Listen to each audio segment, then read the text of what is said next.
The stars looked beautiful from the observation deck of the Tempest Valiant, but Captain Riker Hayes had no time to admire them.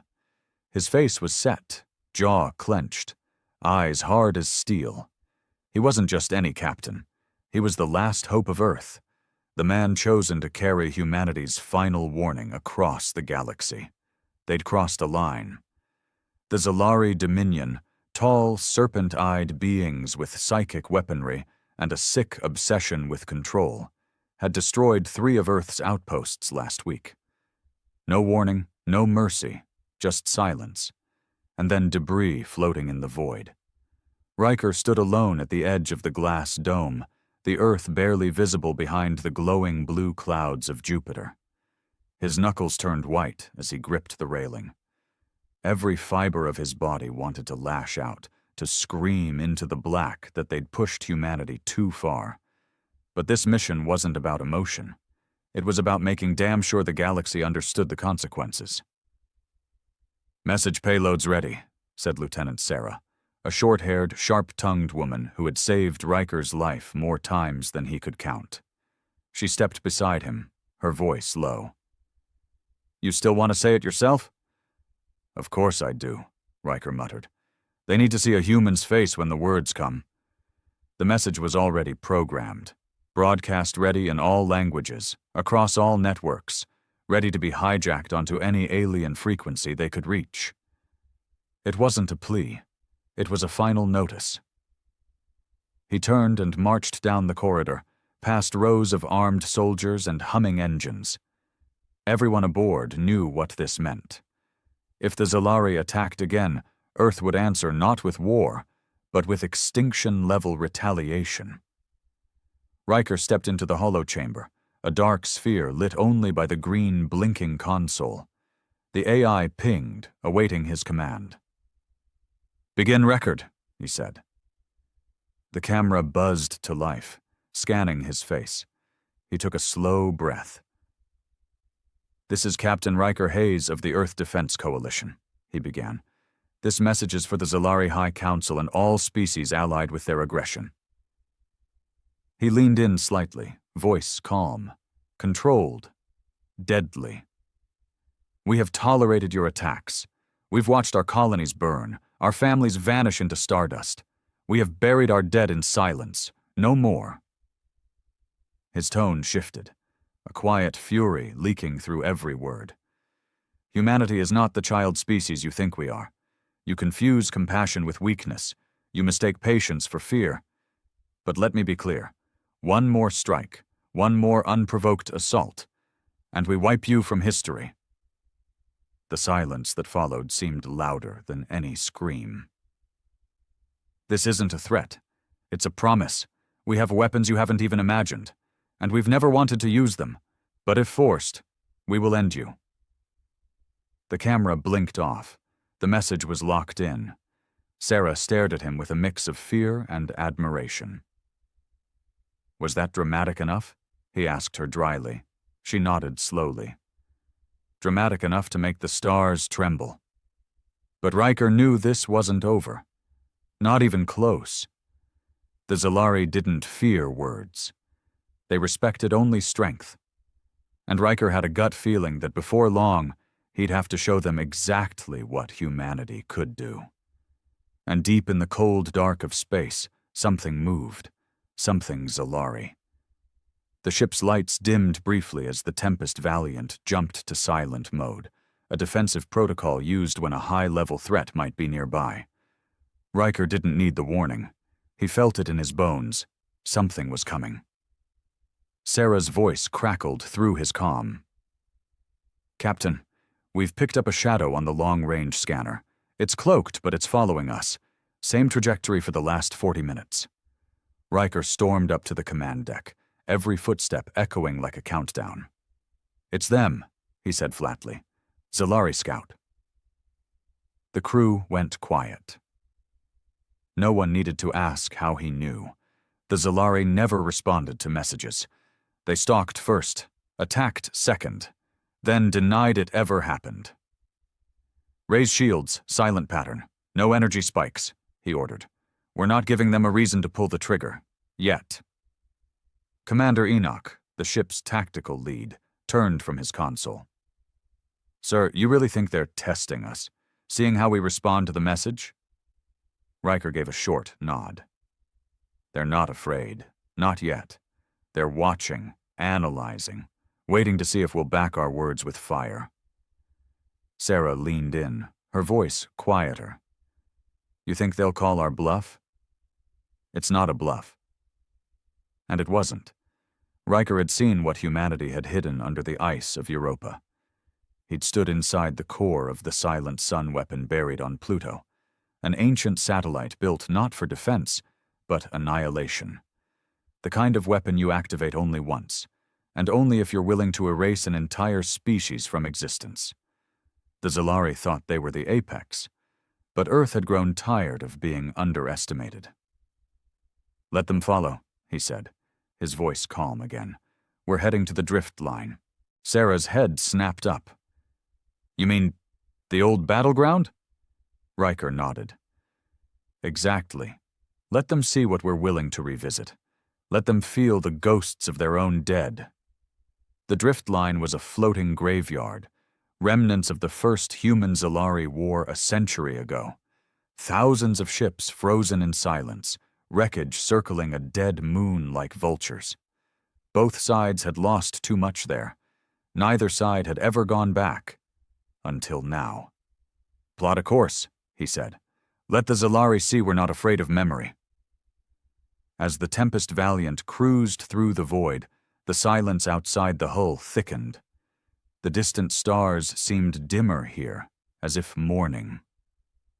As they broke into the outer edge of the drift line, Sarah gasped. God, she whispered. Fields of broken ships floated ahead, human and alien wreckage twisted together like dead lovers, scorched metal, frozen bodies, a drifting flag, its colors faded but still visible. The Earth Defense emblem. They weren't just entering a battlefield. They were entering a tomb. Activate external cams, Riker said. Make sure the Zalari see this feed. The live visuals would now be part of their open broadcast. If the Zalari were watching, and they always were, they'd understand exactly what humanity was willing to remember, and what they were prepared to repeat. As the ship moved deeper into the wreckage, a low hum started to rise from the comms. Static, warped signals, voices that didn't belong. Sarah's eyes darted. Sir, we're picking up something weird, not a language, almost like a recording loop, but twisted. Riker stepped forward, listening. His blood went cold. It was humans screaming. Recorded screams from the First War, played back over and over, distorted by time and interference. The Zalari were sending a message of their own. They're trying to break us with our own memories, he said. They think fear still lives here. Sarah looked at him. Does it? Riker looked back out at the graveyard of ships. Then his hand balled into a fist. Number. But something else does. He turned away from the window and gave the order. Arm the EMP cannons, launch recon drones, and prepare the dead protocol. Enoch stiffened. You sure about that, Captain? Riker's voice was like stone. If they want to play games in the dark, we show them that humanity owns the shadows. Outside, in the silent cold of space, the Zalari ship finally uncloaked. The Zalari vessel drifted into full view, sleek, silver, with razor-like wings that shimmered with a liquid glow. It looked almost elegant, like a predator in no rush to strike. But Riker knew better. That ship was armed with weapons that didn't just destroy, they erased. Whole cities had vanished under Zalari bombardment, their molecular signatures scrambled into nothing. Enemy vessel has assumed passive stance, Enoch reported, his fingers flying over the controls. No weapons lock, no transmissions, just watching. Riker narrowed his eyes. They want to know if we'll flinch. Let's show them what we've become. He tapped his wrist pad. Initiate dead protocol, blackout mode. Prep the drones for ghost assault. Sarah turned, stunned. We're activating dead protocol this early? Yes, Riker said. We're not here to fight. We're here to haunt. Dead protocol wasn't about brute force. It was psychological warfare born from human desperation during the First Zalari War. It was fear weaponized. The protocol activated every stealth drone, every holographic projector, every scrap of psychological manipulation they had. Ships would appear where there were none. Voices would whisper in enemy comms. Ghostly images of dead soldiers would float through the wreckage. It was madness, engineered. And it worked. Within minutes, the space around the Tempest Valiant transformed. Dozens of phantom vessels shimmered into existence, holograms crafted from data pulled straight from old war records. The Zalari would see the ghosts of their past, their own ships now seemingly revived, and hunting them. We've got contact, Sarah said suddenly, her voice sharp. The Zalari ship just deployed countermeasures. They're trying to scan us, but the ghosts are interfering. Riker gave a cold smile. Good. Let them waste their energy chasing shadows. Then came the sound no one wanted to hear. A low-pitched chime that rattled the air like a warning bell. Sir, Enoch shouted. They just locked a graviton cannon on us. This isn't a drill. They're escalating. Riker didn't hesitate. Turn us. Face them head on. Power weapons, but don't fire. Let them see we're not afraid to stare death in the eyes. The ship pivoted in silence, engines humming as the Tempest Valiant aimed its nose directly at the Zalari vessel. Through the front viewport, Riker could see the enemy ship glowing brighter now, energy gathering along its underbelly. A single wrong move, and this would become a funeral march. But Riker wasn't here to bluff. He turned to Sarah. Patch me through. Visual only. No translation software. I want them to hear my voice exactly as it is. Sarah nodded, hands moving quickly. A soft beep, and then a red light blinked on the console. They were live. Riker stood tall and stared into the lens. This is Captain Riker Hayes, he said, his voice hard, slow, and unforgiving. You've made your move. Now make your choice. He leaned forward. One more strike, and we wipe you from history. He cut the feed without waiting for a response. The bridge went still. The only sound was the soft humming of engines and the hiss of the air recyclers. They waited. 10 seconds. 20. A minute. Then, the Zalari ship's energy signature flickered. Enoch whispered, They're pulling back. The alien vessel began to drift away, engines spooling quietly, its nose tipping down toward the void as if in retreat. No weapons fire, no final taunt, just silence and distance. Sarah let out a breath she hadn't realized she was holding. We called their bluff. Riker wasn't smiling. Number, they're not done. They're just regrouping. He turned and walked off the bridge, leaving the crew stunned behind him. Because Riker knew something they didn't. That ship wasn't alone, and humanity's final message had just triggered something far worse than retaliation. It had awakened the first wave. Darkness pressed in on all sides as the Tempest Valiant drifted beyond the drift line, farther than any human vessel had dared go since the first contact war. The Ghost Fleet still glimmered faintly behind them, and Riker stood alone in his quarters, studying the blinking red dots that had begun appearing on the star map. 14 signatures, now 15. All headed their way. Not scouts, not cargo vessels, warships. Each one carried the heat signature of a sun reactor, a class of engine used only by the Zalari's elite fleet. Silent, massive, and relentless. He didn't need confirmation. They were prepping for a surgical assault. Strike hard, vanish, wipe out the message. Then vanish the messenger. He tapped a console. Bridge, this is Hayes. Begin silent jump to coordinates I'm transmitting now. Cloak, keep the lights off. Let's disappear. Sarah's voice came back, hushed but steady. "Copy that, Captain. Spinning up the core." The ship shuddered lightly as the silent jump drive began humming. It wasn't instantaneous like traditional faster-than-light travel.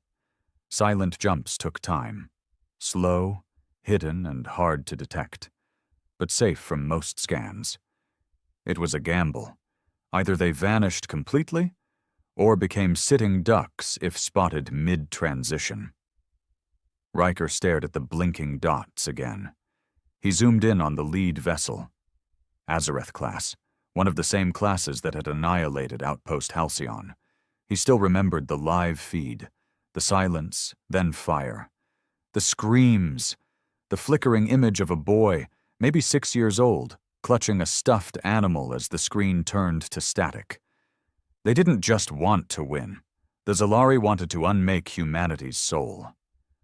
The intercom beeped again. "Captain," Enoch's voice came through this time. "We've got a situation.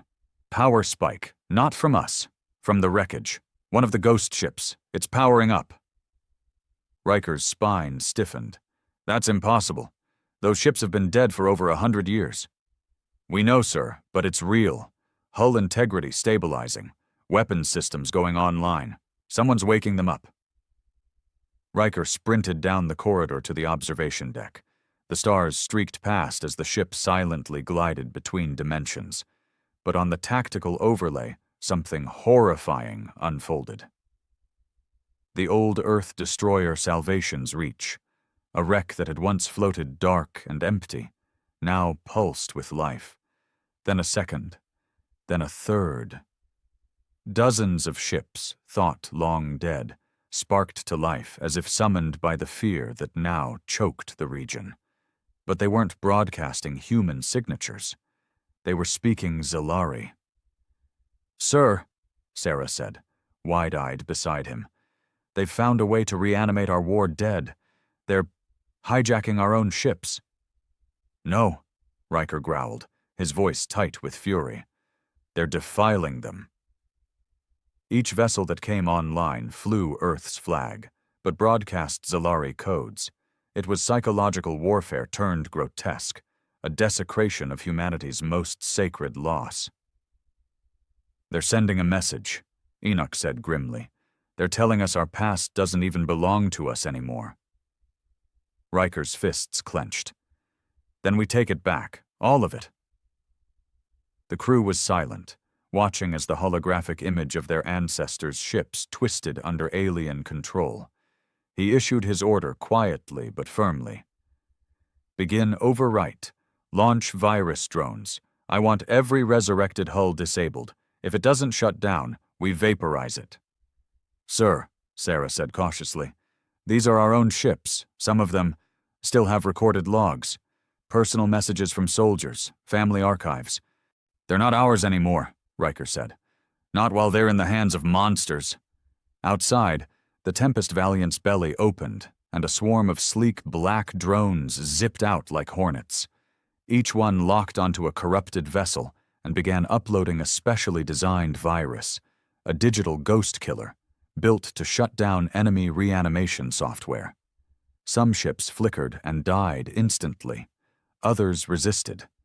One of the ships, honor-bound, a battleship lost during the war's final battle, turned toward the Tempest Valiant, its weapons charging. "Fire," Riker said coldly. Twin beams of white-hot plasma tore through space, slicing the vessel in half. The explosion was silent, but the crew felt it in their bones. Humanity had just destroyed its own dead. Riker didn't flinch, because this wasn't just a battle anymore. This was a cleansing, and he had a feeling it was only the beginning. The bridge of the Tempest Valiant was silent now, not out of fear, but out of respect. On the main screen, what remained of the honor-bound drifted in two glowing halves, cooling in the void. No one said a word. Even Sarah's fingers moved more slowly over her console, as if the moment deserved stillness. Riker stood at the front of the bridge, staring at the wreckage. He remembered reading about the honor-bound as a cadet. A ship that had refused to retreat, even when outnumbered 10-1 during the final battle over Mars. The last transmission from her captain was still taught at the academy. As long as Earth breathes, we do not run. And now Riker had ordered its destruction. Enoch finally broke the silence. Virus net is holding, Captain. 17 enemy-occupied vessels disabled. 5 destroyed. The rest are retreating or dark again. Any trace of the original logs? Riker asked. Sarah shook her head. Not a single message survived. They wiped everything before activating. Every soldier's last word, every family message. They made sure we'd never recover it. Riker's jaw tightened. Then this isn't just war. It's cultural erasure. They're not just trying to kill us, they're trying to make it so we were never here. He turned towards the comms unit and stabbed the console with his finger. Patch me to Earth Command. Secure line, full encryption. It took a moment. Then a small screen blinked to life, showing the face of Admiral Lyra Stone. Her silver hair was tied back, her face hardened from years of battles most of the world never even knew happened. She didn't waste time on greetings. Captain Hayes, status? Riker didn't flinch. We engaged a forward Zalari unit. No direct fire, but they deployed psychological warfare tactics, reanimated our ghost fleet, hijacked the honor-bound. We responded. Lyra's face darkened. You fired on our own. They weren't ours anymore. A long pause. I've authorized dead protocol escalation, Riker continued, and I'm formally requesting activation of Project Ashwake. On the other side of the transmission, Lyra went still. Her lips parted slightly, but she said nothing for a long moment. Even through the screen, Riker could feel the weight settle over her shoulders. You're asking to deploy a Class Omega extinction device, she said flatly. You understand what that means? Riker nodded once. I do. So do the Zalari. They're sending more, and they're not here to fight us. They're here to erase you, Lyra finished. Riker's voice lowered. If we don't strike first, we won't get to strike at all. Lyra studied him with tired eyes. Then she leaned back and gave a slow nod. Authorization granted. Ashwake 7 is en route. ETA, 36 hours. It's in your hands now. The line went dead. Riker didn't move for a moment. The bridge crew stared at him. Ashwake 7? Enoch asked. That's not a bluff? No, Riker said. It's not. Project Ashwake was humanity's final creation, the ultimate deterrent. Not a bomb, not a virus, something worse. It was a weapon designed to erase planetary biosignatures on a quantum level. Any trace of culture, language, architecture, gone. Even memory particles scattered. It wouldn't just kill the Zalari. It would make it so their planets had never existed. And now, for the first time in history, it was being sent into battle. Sarah looked shaken. We use that thing. We become the very monsters they claim we are. Riker turned to her, voice soft but certain. Number, we become what we must to survive. The stars outside began to dim as the ship passed into deeper space, the kind of space that wasn't charted anymore. Even the AI refused to speak here. Then the warning siren flared. Unknown ship detected. No Zalari signature, no human. It's something else. Riker's eyes snapped to the screen. Out of the darkness, a structure emerged. It wasn't a ship. It wasn't a station. It was something older, vast, covered in markings that pulsed with unnatural light. It looked ancient, alien, but not Zalari. Sarah whispered, "What the hell is that?" Riker took a step forward. His chest felt cold. That might be what the Zalari are really afraid of. The structure drifted slowly into view, blacker than space itself except for the lines of pulsing red that snaked across its surface. It was bigger than any ship Riker had ever seen, too massive to be built by mortal hands, and far too old to still be functioning. Sarah's voice trembled slightly. That thing isn't on any map, Captain. No registry, no data fragments in the archives. We've never seen anything like it. Riker's eyes locked on the central tower of the thing. It was shaped like a monolith, surrounded by massive rings that rotated independently, humming with silent, terrible power. He felt something stir in his gut. Not fear, exactly, but instinct. The same feeling a man gets when he walks into a graveyard at midnight and realizes something is still watching him from the shadows. "Run a full spectral scan," he ordered. "Passive only. Don't ping it. I don't want to wake whatever's sleeping inside." Enoch already had the results coming in. His voice was tense. "Sir, this thing's ancient, possibly pre-Zalari. It's emitting a decaying radiation signature we've only ever seen in one other place." "Where?" "The silent sun on Pluto," he said grimly. "But this is older. Way older." That was impossible. The silent sun had been the last resort weapon Earth found buried during the Mars terraforming era. No one had built it. No one claimed it. It was just there, waiting. And now here was its twin, or worse, its creator. "What are the Zalari doing near this?" Sarah whispered, watching the data stream. Riker didn't answer.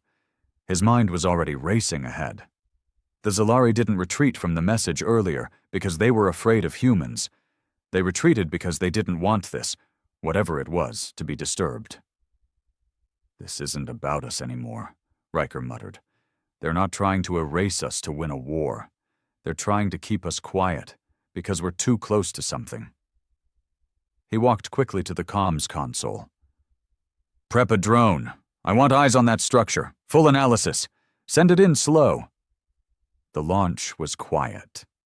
The probe, barely the size of a coffin, drifted toward the dark monolith, its cameras feeding back images in real time. Strange carvings covered the hull.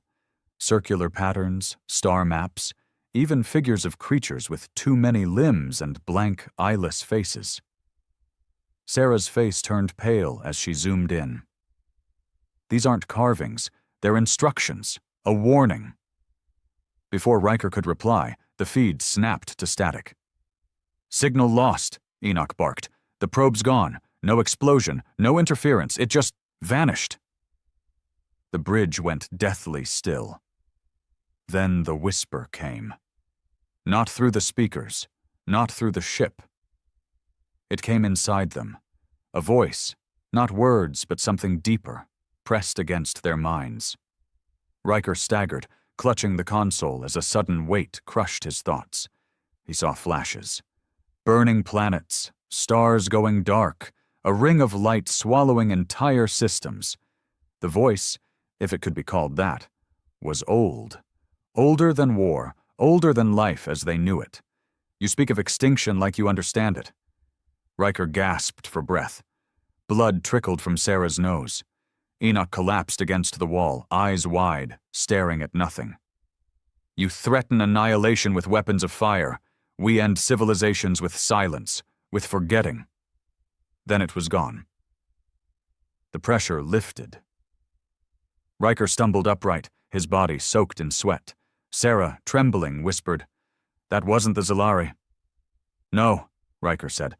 "That's what they're afraid of. They've been trying to bury this." Enoch blinked slowly, his voice hollow. "Sir, what do we do?" Riker turned back to the stars. The Ashwake device was still on its way. The Zalari fleet would return. But now they were in the middle of something far worse than war. "We changed the mission," he said quietly. "We're not just fighting for Earth anymore." Sarah stared at him. "Then for what?" "For memory," he said. "For the right to be remembered at all." Outside the viewport, the monolith pulsed once, like a heartbeat, and Riker knew humanity hadn't delivered its final message yet. But soon, it would. The darkness outside the Tempest Valiant had changed. It wasn't just cold or empty, it felt aware now, as if the stars themselves were watching with unseen eyes. Riker stood silently at the edge of the bridge, his face tight, lips pressed into a line, still hearing the echo of that voice in his mind. We end civilizations with silence, with forgetting. He'd never felt smaller than he did now, not even during his first drop onto the burning soil of Vesper Prime. This wasn't war. This wasn't even about survival anymore. It was something older, a conflict beneath history itself. And yet, he didn't flinch. He turned to his crew. "We're changing course. Plot a return jump to Earth orbit. I want us there before Ashwake 7 arrives." Sarah blinked. "We're not going to strike the Zalari?" "No," he said. "Not yet. We're bringing the message home first. Because if we're facing something that can erase us, Earth needs to know." Enoch looked skeptical. "You think Earth Command will listen? After you asked them to drop an extinction weapon?" Riker's voice was steel. "They'll listen, because I'm going to put it in the open. Every channel. No more hiding." The crew exchanged glances. Going public with information like this, especially about Project Ashwake or the monolith, was treason. But Riker didn't care about rules anymore. He cared about making sure the human race knew what it was truly up against. The moment they entered jump alignment, the lights flickered. Not from engine failure. This was different. Colder. A hum that came from inside the bones. "Captain?" Sarah's voice was shaky now. "We're not alone anymore."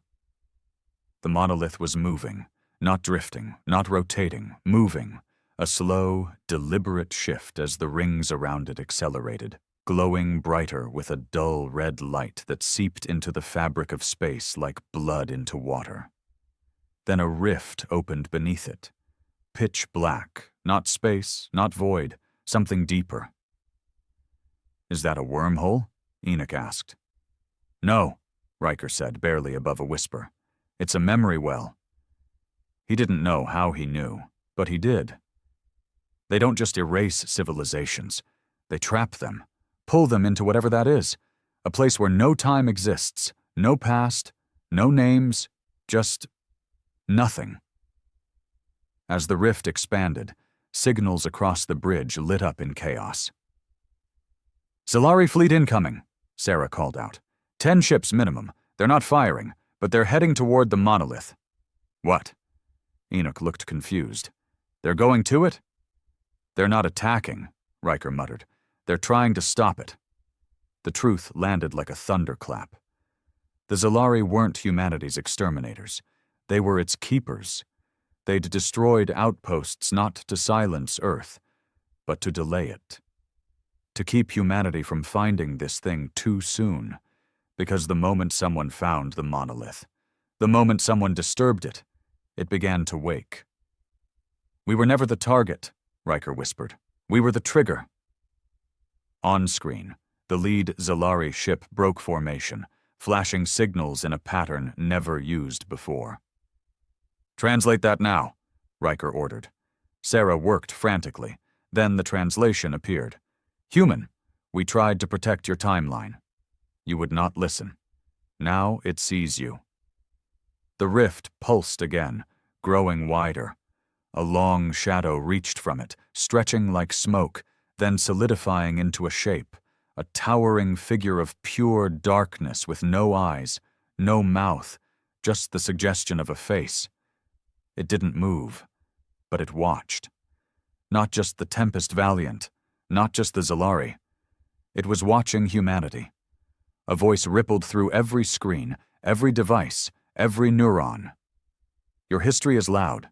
Your defiance remembered. So we come to silence." Alarms blared. Every system on the ship began shutting down one by one.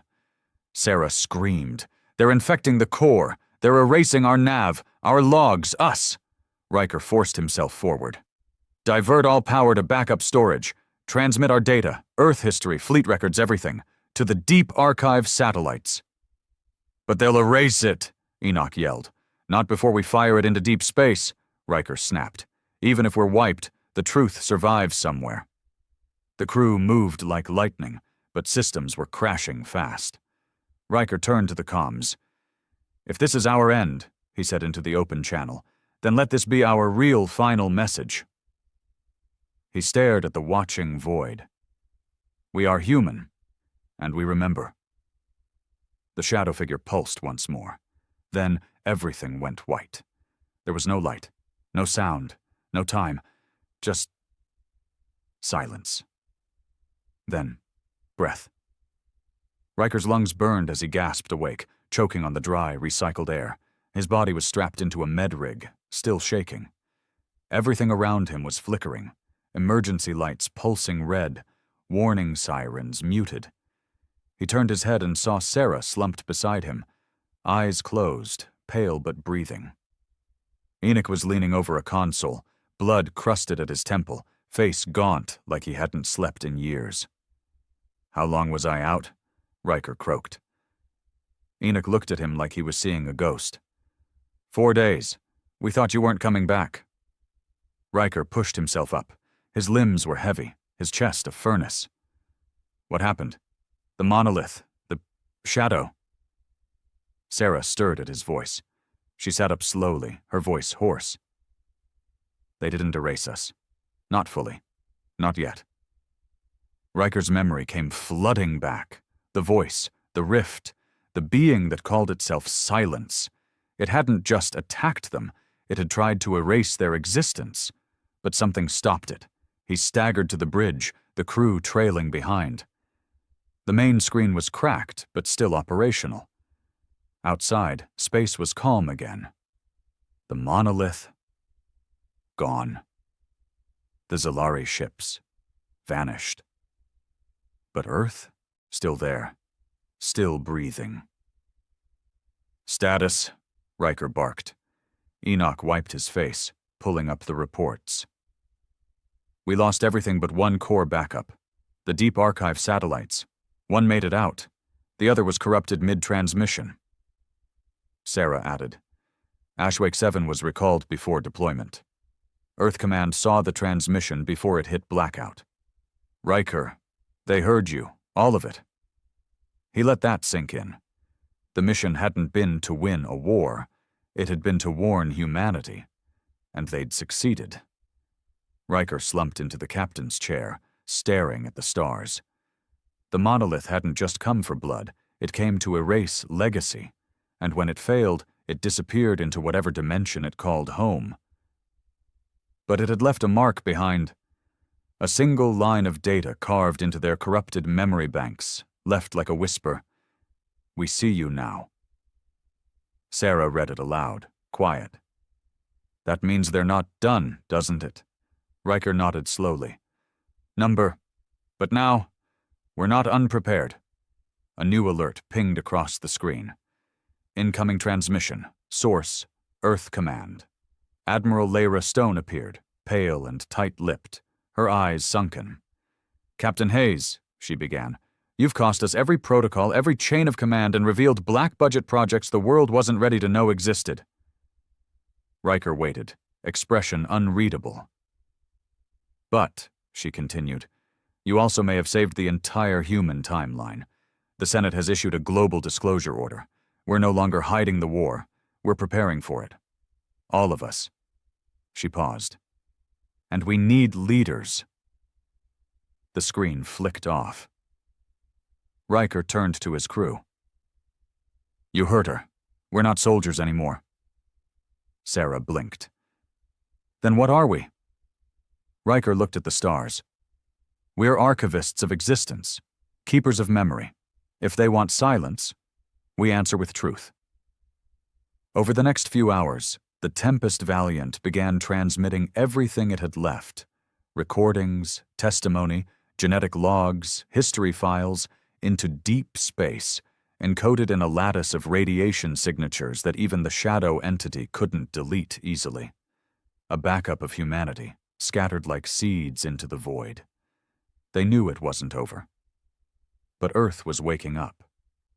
Cities began installing planetary archives. Civilian agencies turned into memory vaults. Children were taught history not just to learn, but to protect it.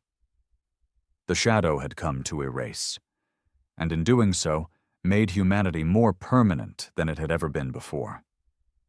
1 week later, Riker stood in a rebuilt memorial on Mars, beneath a steel statue of the honor-bound. He touched the plaque and read the inscription.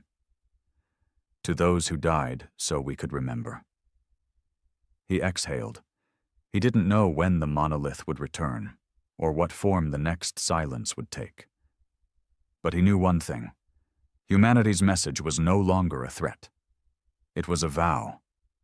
We are loud, we are flawed, but we do not forget. And if they came again, they would remember humanity, whether they wanted to or not.